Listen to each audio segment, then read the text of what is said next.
Okay.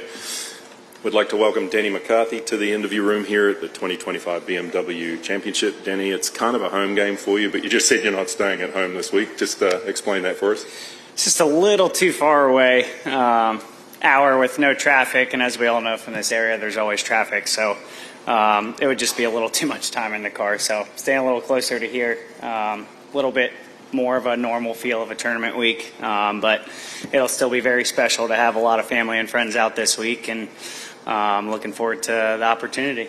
This is your fourth consecutive start at the BMW Championship. How proud of you are you of making it here again this season? Yeah, I'm very proud of how I've fought this year. I wouldn't say I've played my best golf, but I'm proud of how I've fought to get to this point. I've had some good flashes this year for sure. I think I've continued to get better, and my floor has raised, my ceiling has raised, and I feel like I've done a good job of scraping out some weeks where I haven't had my best stuff. I might have made the cut on the number maybe by one and clawed out a good weekend and a decent finish. I feel like I pride myself in never giving up, and I did a good job of kind of hanging tough this year, and I feel like I've played pretty solid actually the last few weeks. So I feel like I'm coming into here with some good form, and obviously some good vibes being here in Maryland, and looking forward to having a home crowd behind me. Before we take some questions, just have you had much experience at Caves Valley? What's your thoughts on this golf course? Yeah, I think it's going to be a good challenge this week. I've probably only played here 3 or 4 times, and the last time I played here was 8 years ago, and obviously it's a totally new golf course. So it's a new golf course for everyone. There's no advantages. It doesn't seem like anyone might have from 4 years ago. So they definitely they put precision air in the greens, so they're trying to make them a little firmer, and it seems like they have a lot more slope in them than what they previously had, and there's a lot of humps and bumps. So they lengthened it. They took out a couple par 5s and made them long par 4s and stretched some of the par 3s out. So it's going to be a good test. I'm not a super long hitter. I'm long enough, but my 4, 5, 6 iron, maybe even into my 5 wood are going to be tested some this week, and so I've made sure I've gotten a few extra reps on the range with those clubs and on the course, and I think I feel like I can play well any week at any course. So game feels good, and looking forward to the challenge this week. All right, if you have a question, just raise your hand and we'll get a microphone to you, and we'll start over here with Doug. No 7 wood?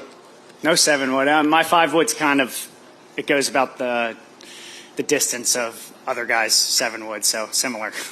I had 2 questions, and I'll be brief, but it would have taken a lot for you not to make it here starting at number 39. Did you almost look at Memphis and this week as almost a 2-week test to try to get to where you want to be? Yeah, it's felt like I had a free roll at it. It's really hot last week. I tend to struggle in severe heat. I sweat a lot, and it's a little bit of a process for me to get dry to hit a shot. But so Memphis has always been a really tough week for me. I really like that golf course. It suits my game well. But yeah, I didn't play that bad last week. I just didn't. I had a couple bad holes that bit me throughout the week. Made a triple, which is unlike me. I typically don't make doubles and triples very often, and so I didn't really play that bad outside of a few holes. This week is, I would have liked to have had a really good week last week and maybe had a bit more of a free roll this week, but it's still a good accomplishment for me to be here this year. Top 50. In a way is kind of like a new tour championship. I wouldn't say that's my goal. My goal is still to make it to next week. But you still get a lot of things being in the top 50. And I think I just got to go ahead and put my head down this week and try and play the best I can. I don't know what the numbers say. I'm going to try and go win the golf tournament. And if you hang around there, that usually will, that'll take care of it for me for next week. The other thing, Denny, is good golf usually does the job, whether you win at 8 under or win at 30 under. Is there a need to make it as hard as possible? Are you saying this course in general, or kind of in the whole kind of postseason as we go along? Is it important to have like the absolute par as your best friend? You start flirting with a fine line. If you try and make it as hard as possible, then then it can cross the line and get silly. You're talking about the best players in the world. You want to make it challenging but fair. You don't want to cross the line of making it silly just to make it, really, really hard. I think last week is a really good tournament golf course. The fairways were narrow. They had the Bermuda rough up. There's a penalty for missing the fairway for sure. They put new greens in, firm Bermuda greens. So coming out of the rough, it was hard to keep it on the green. So it put a premium on driving it straight. So I thought last week was a great test for, just a tournament golf course. This week's going to be a good test too. It's soft. Seems like they brought the fairways in. They tried to make the greens firmer with the precision air.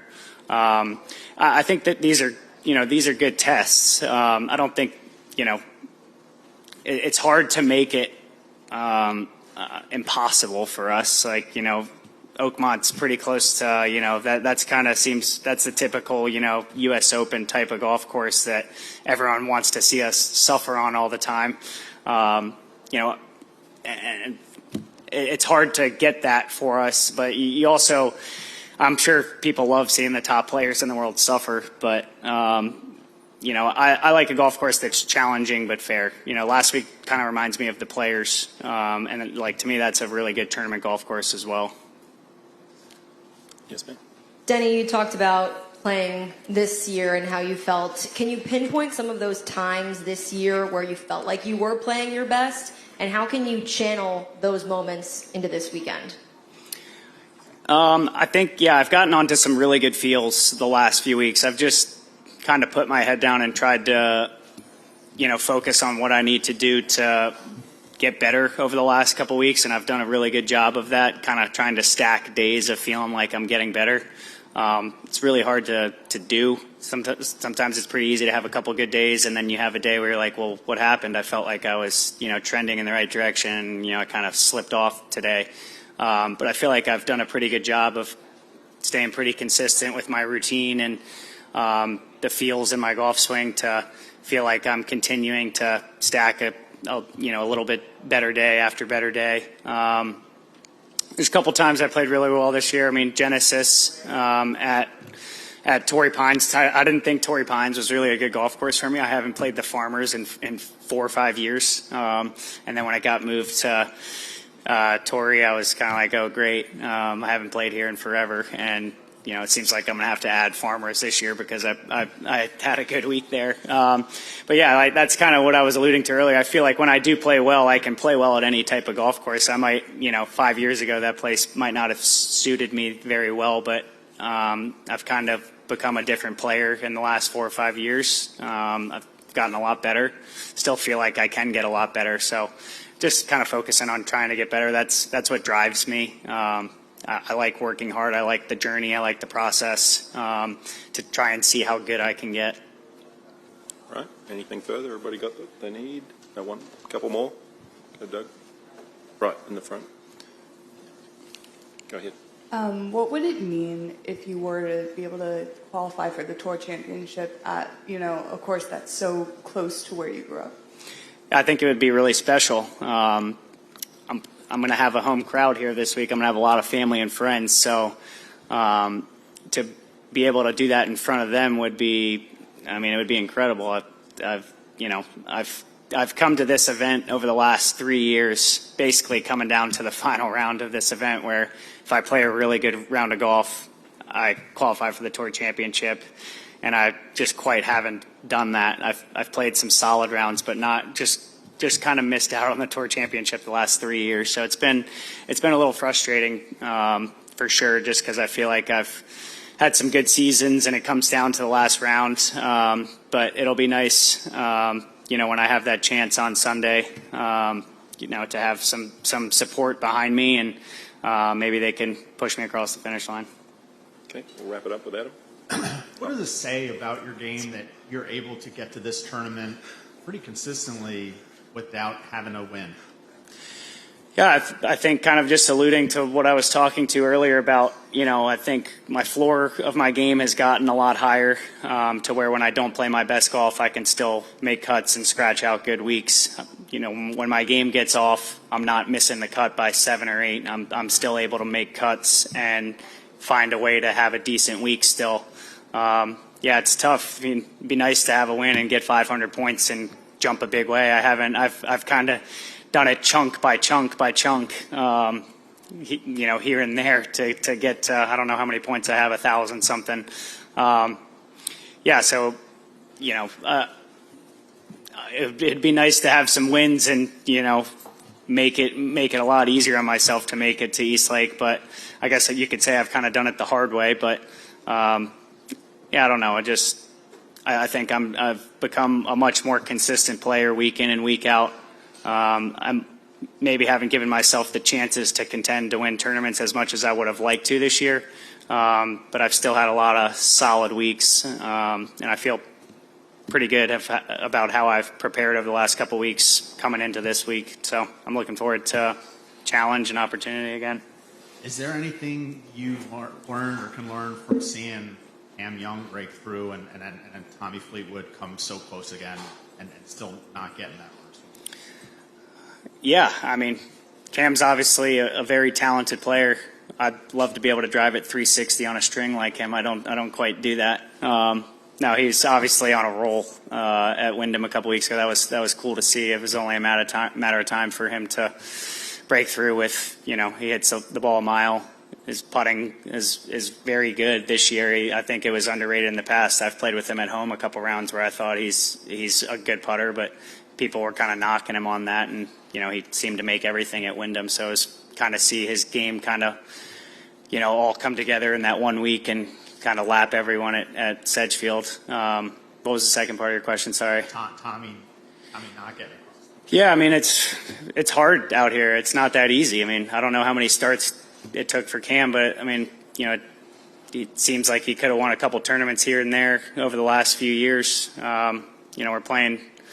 It's not that easy to go up against, the Scotty Schefflers of the world, the Xander Schauffele's, all these guys. These guys are really, really good at golf, and it takes, trying to get my game closer to that level to where I can compete more often and contend more often. It's just playing against the best players in the world. It's not that easy to just show up and shoot 20 under every week. Go ahead, Doug. Way out in left field here. Kind of a local question for a guy who doesn't even know what city he's in right now, but your development as a junior player did you do like a AJGA circuit nationally, or did you rely mostly on Maryland's?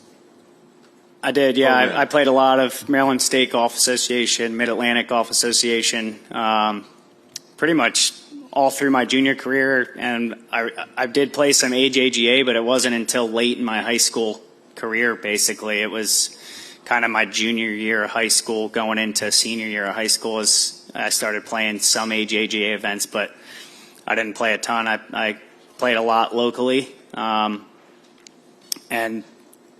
I was pretty successful in this area. I won a decent amount of tournaments and felt like it was, the right thing to do to go test it on a national stage and, see what I could do there, and feel like I had some good events, and that gave me some good confidence knowing that I could, I was competing with, the Jordan Spieths and the Justin Thomases, guys that were in my class. I was just kind of a little later to the party, I guess.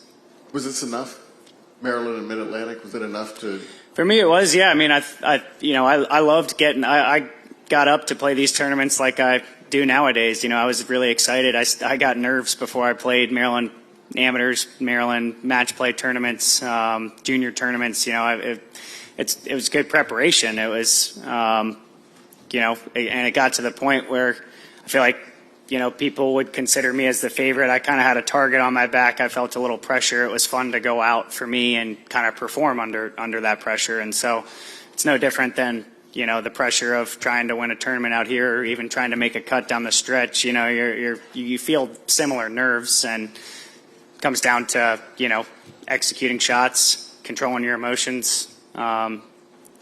really locking in, seeing small targets and going. But when you first went on to a kind of a national stage as a junior, was that an eye opener to you? Do you remember seeing anybody that's like, "Whoa, this guy's got something I don't"? Not really. I think it was more confirmation that I was, on a good path, because when I took it to that national stage, I was competing right away, and I was towards the top of a lot of those leaderboards. I won. I lost in the. I had played a couple U.S. juniors previously, but I lost in a semifinals of a U.S. junior. I won the junior PGA the week after that. I came close in a couple AJGA events. So when my first couple AJGAs and big tournaments, I was right there having chances to compete to win. So it was good confirmation for me. It was a booster. Okay, yeah, I'm definitely on the right path. I'm at a good spot in my career. How do we keep getting better? All right, everybody. Thank you. Thanks, Denny. Appreciate your time. Good luck this week. Appreciate it. Thank you.